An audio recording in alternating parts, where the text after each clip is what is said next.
Pessoal, então, vamos para a nossa terceira aula de Geografia. Hoje nós vamos compreender um pouco sobre a questão do panorama socioeconômico mundial. Nós vamos estudar agora, nesse primeiro momento, a questão do desenvolvimento e subdesenvolvimento dos países no globo terrestre. Primeiro, que o mundo ele é dividido em países desenvolvidos e subdesenvolvidos, né? Isso é fato. Essa nomenclatura ela é estabelecida através dos indicadores sociais. Que indicadores sociais são esses? São indicadores sociais que expressam a mortalidade, expectativa de vida, taxa de analfabetismo, mortalidade infantil, taxa de natalidade, enfim, várias outras taxas que vão sendo acrescentadas aí, tá?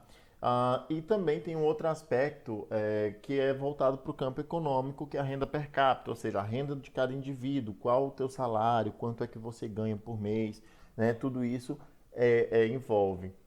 Lembra lá que nesse período de pandemia, quando saiu o auxílio emergencial, tinha lá umas especificidades para cada um que fosse receber, né? Deveria ser um valor X para cada família que um membro dessa família recebesse até um valor tal. Então, a renda per capita é mais ou menos isso. É isso daí. É você saber quanto você ganha e na sua casa são 4 pessoas que moram, qual o valor do salário que os indivíduos dessa família que trabalha recebe. Aí você pega o valor desses salários e divide pela quantidade de pessoas que tem dentro daquela casa, tá? O que leva ao subdesenvolvimento? O subdesenvolvimento é levado pelo baixo nível de democracia, governos autoritários, corrupção, baixo investimento em educação, baixo nível de desenvolvimento tecnológico, modelo de produção ineficiente, falta de planejamento familiar e problemas de infraestrutura. Características essas que o Brasil vem acarretando ao longo desses últimos anos, né? Principalmente com essa questão do baixo nível de democracia, governos autoritários, começando assim a desenvolver essas características autoritárias, né? Corrupções no governo, vem estourando isso desde sempre, na corrupção em governo, né? O baixo investimento em educação, com os cortes que têm acontecido, principalmente agora no último governo, o baixo nível de desenvolvimento tecnológico, o corte na educação também influencia nessa questão do baixo nível de tecnologia no país. O modo de produção ineficiente, falta de planejamento familiar, isso vem também relacionado à educação, né? E problemas de infraestrutura, como é a questão de estradas, pontes, né? Tudo isso vem, hospitais precários, tudo isso vem relacionado ao subdesenvolvimento. No mundo, nós temos uma divisão norte-sul. O que é essa divisão norte-sul? Essa divisão ela acontece entre os países desenvolvidos e os subdesenvolvidos. A divisão norte-sul é uma divisão socioeconômica e política utilizada para atualizar a teoria dos mundos. A partir dessa divisão, separa-se os países desenvolvidos, chamados de países do norte, dos países do sul, grupo de países subdesenvolvidos ou em desenvolvimento, divididos no mapa através de uma linha imaginária. A única etapa do norte que não está presente no norte de fato é apenas a Oceania. A Oceania que faz parte dos países do norte por ser um país desenvolvido. No entanto, ele fica no hemisfério sul do planeta. Tá? Essa divisão ela é feita da seguinte forma. Quais são os países mais desenvolvidos economicamente? Que são medidos através de alguns indicadores socioeconômicos, né? Nós temos os países que ficam mais ao norte, como os países europeus, países da América do Norte, né? Alguns da Ásia e por aí vai. Já os países do sul, eles eles são representados aí pela América Central e América do Sul, pelo continente africano e pelo subcontinente asiático, né? Como Índia, Paquistão, Cazaquistão, por ali, todas essas regiões.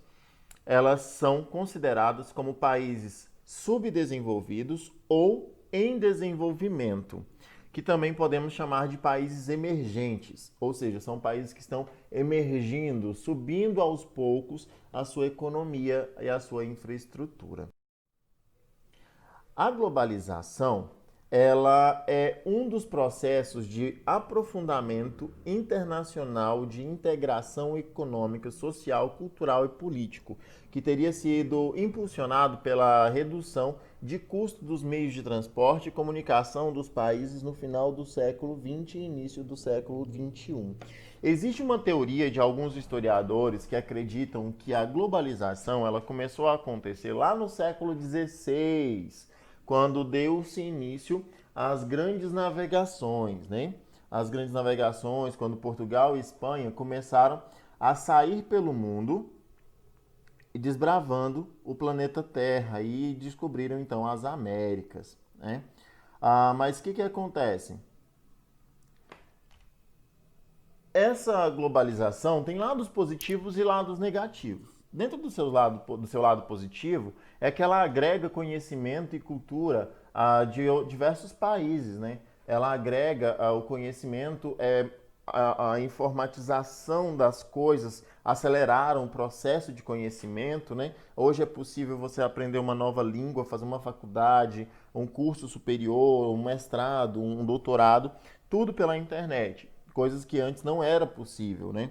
Hoje o mundo é conectado por fios, por cabos, por satélites, por linhas de redes e tal.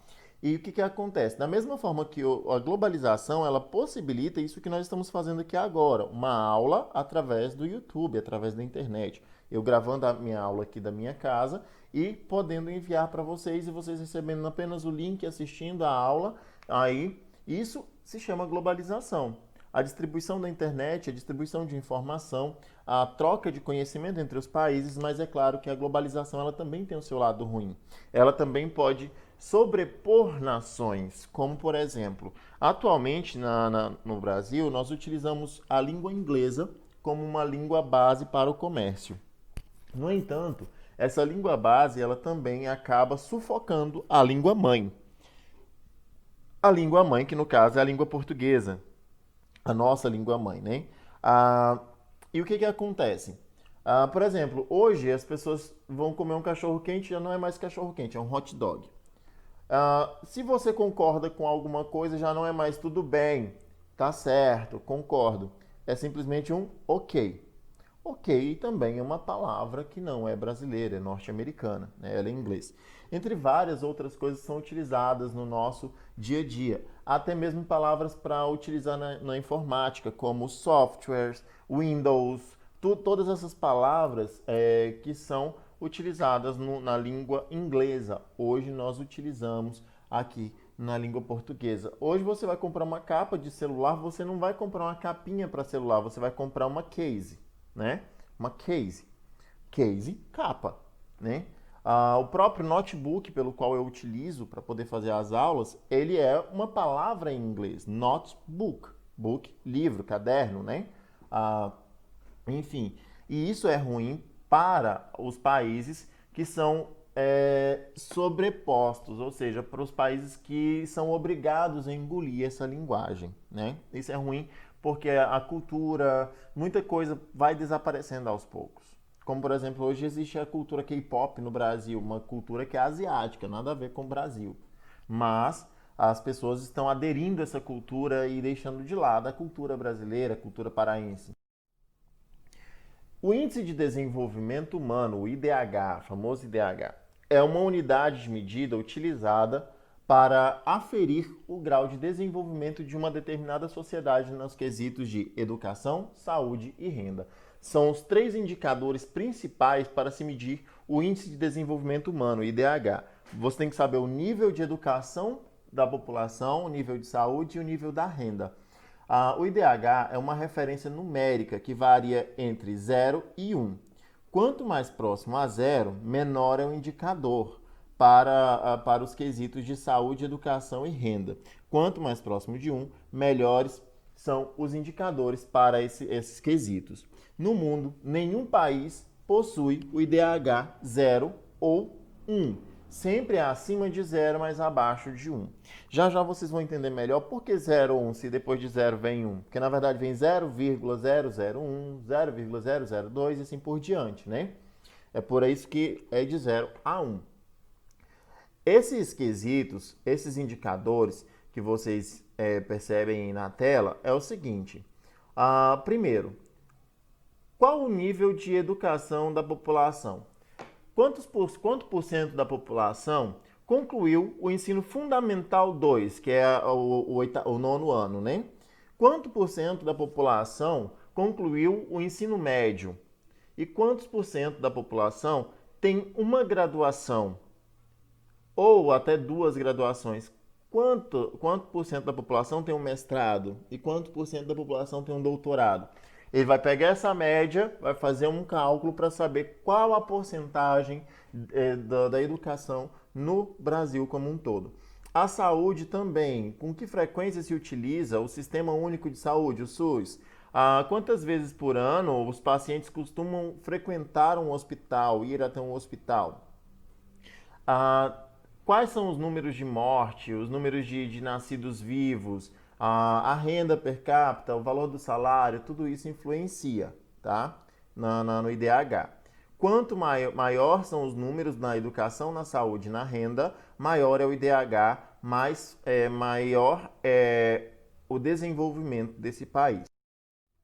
Nós temos aqui os países com o IDH mais elevados no ano de 2018. Foram a Noruega, que chegou a 0,954, a Suíça com 946, a Irlanda com 942, a Alemanha e Hong Kong com 939. E entre os menores IDHs, nós vamos ter então Níger, na África, com 377, República Centro-Africana com 381, Chad com 401, Sudão do Sul 413, Burundi com 423. Percebam que os menores IDHs do mundo, boa parte desses países são africanos, tá? Esses países com os menores IDHs, infelizmente, são africanos, que estão crescendo com dificuldade, com problemas voltado para a economia, voltado para a política, tudo isso vai causando sérios problemas no IDH. O Brasil, ele está situado na posição de 79º lugar no desenvolvimento humano. É um bom lugar? Não, não é um bom lugar. Tá? Porque o Brasil ele tem capacidade para subir esse IDH, para elevar esse IDH. Lembrando que essas informações são do ano de 2018, tá? Não tenho informações aqui do ano de 2020 nem do ano de 2019. Mas então percebam, o Brasil ele tem capacidade sim para aumentar esse IDH, para elevar o índice de desenvolvimento humano. No entanto, infelizmente não temos políticas que desenvolvam essa parte tão importante no nosso país. Bom, amados, por hoje é só. Fica aí as atividades da semana. Vai ficar aí para vocês responderem as questões propostas pelo capítulo 3, tá? E não esqueçam, IDH ele é composto por 3 indicadores sociais: renda, educação e longevidade, ou seja, a saúde, tanto a saúde quanto a questão do tempo de vida que cada indivíduo tem, certo? Bom, obrigado pela atenção de vocês e até a próxima aula.